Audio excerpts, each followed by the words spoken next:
Kodėl vakar neįsijungė papildoma rezervinė generacija, kuri yra brangi ar ne, bet ne tokia brangi kaip dabar tos rekordinės kainos? Papildomai kaina galėjo būti šiek tiek mažesnė, tačiau mūsų generatorius Elektrėnuose yra labai didelio galingumo. Ir kuomet didelio galingumo generatorius įsijungia, jo reiškia pasiūlymą birža atmetė vakar. Kodėl?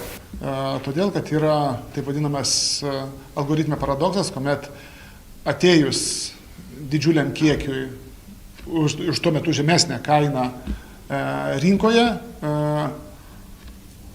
tas kiekis numuša kainą tiek, kad jau jo pasiūlymas tampa brangesnis negu rinka.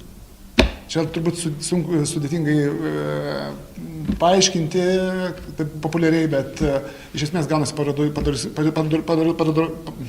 paradoksali situacija. Čia yra kažkokia sistemos klaida, kas čia yra? Ne, čia yra paradoksas, taip vadinamas.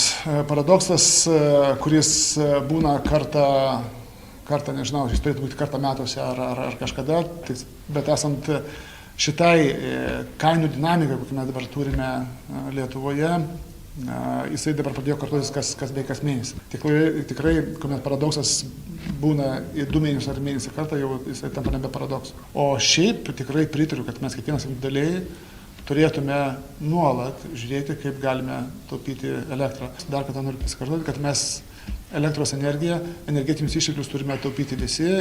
Pačio algoritmo pakeisti neįmanoma, tą mes jau bandėm, bet galbūt galima įdėti kai kuriuos instrumentus, užkoduoti algoritmę, kad tas paradoksas, kuris yra, nekenčiant algoritmo esmės, gal jisai galėtų kažkaip kitaip veikti. Nes čia turbūt yra esmė. Nes vėl dar kartą pasikartosiu, esmė ta, kad didžiulis kiekis elektros, jisai, jeigu yra, jos reikia šiek tiek mažiau, jis yra nepriimamas. Ir tada priimamas kitas, kuris yra aukštesnė kaina.